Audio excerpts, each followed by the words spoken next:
Hey everybody, welcome to Next Gen Speed. My name is Pete, and today I will be explaining to you how to disassemble paddles off the switches on the paddle shifters for the C8 Corvette 2020 to 2025. All the same. If you got some carbon fiber paddles or if you got a bad switch and need to disassemble them, this is how it's done.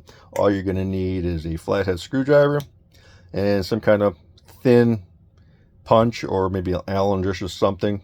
You'll see in a moment what I mean by it. Just something small. You don't need nothing specific, just anything you can punch with.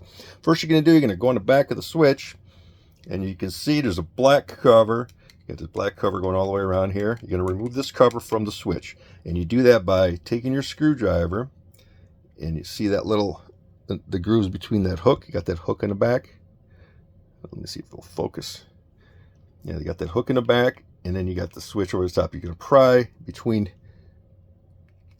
that little hook and the cover. You're just going to push it in and twist up. It's pretty much you hook it in and turn it.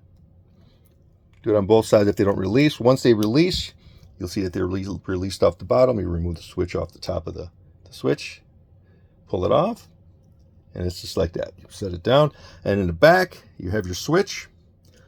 On one side you have a small pin, on the other side you have a wide, it's just the same pin, but it's got the head on the one side and a pin on the other. You're going to take, that pin goes all the way across there, and it holds that switch to the paddle. So you want to pull that pin out. What I like to do is take my little tool I was talking about, just some kind of punch, set it on the table somehow. We can keep it like nice and firm, and you're going to go on the small side, the side with the smaller nipple on it, which is the opposite side of the paddle piece. And you're just going to put in there, and you're just going to push on that little pin without breaking the switch. When it's push on it, it'll just pop just like it did. So it's pretty much, it popped through, and on the other side you can see the head sticking out. See that? All right, and at this point, take something like a screwdriver and just kind of wiggle it out. It'll slide right out of there once it releases. Sometimes my finger's a little big, so I need a little help. So I'm gonna take a pair of needle nose or something, just kind of wiggle this guy out of there.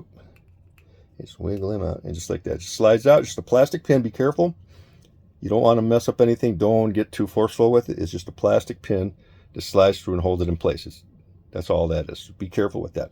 Once you get it to this point, be careful. Don't just let it drop. I'm talking about the switch. You don't want to let the switch just drop, because it's got a spring and a little push, like a little lever inside. You want to make sure it doesn't pop out on you. So it's pretty much, you're going to take it, you're going to flip it like that, and just, it'll be the other way here. Just go like this, and you flip it, and you slowly remove it, and you'll have inside there, you'll have this little flapper piece that you do not want to lose. This is what activates the switch. It hits those plungers as you're pushing out on the switch. So it's pretty much what it is. So you want to make sure that stays in its spot. Make sure it's in those grooves before you assemble it. And that's pretty much it. You disassemble that, and once you put it together, grab your carbon fiber switch or the paddles, or maybe if you're swapping out the switch, take the paddle just like you had it before. Here's the paddle piece. Inside there you'll see the two little grooves. They're like little recesses, and that matches up with those recesses on the switch itself right there. You see them? And you put them inside there with the back of it into those little grooves, and you slowly rotate it over until you get it to that point, and you can see it, that it'll move. Once it clicks like that, you're fine. You're in a good spot. Then you're going to turn it over, holding on to the switch, make sure it doesn't come off. You're going to take your pin, that plastic pin, put it in through the paddle side, through the hole, push it as far as you can, and if it sticks on you, you can click it and push it at the same time, and it should go most of the way in. And then you set it down and just take something and just finish off the rest of it. Push it all the way in. You might have to wiggle it like I'm doing. It's sticking on me there. Oh, let's get a little better leverage for you. There, he pushes it all the way. Once it's flush all the way in, you are done with that. And just make sure it works before you put the cover back on. It looks good. You can see the nipple on the other side. It clicks, not binding up, not sticking or nothing. You're good to go with that. Now you take your cover back again, just like you took it off. You're going to set it over the top. The hook goes in that little hole.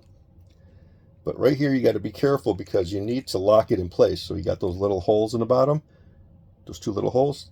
They got these little notches that they got to grab. So you got to make sure that they slide in You got the little guide pieces on the sides of them, right next to us. You put a little pressure down on the sides and push it over, and it'll click in place. And that's it. You're fully assembled, ready to go. Mount it back on your wheel, and you are all done.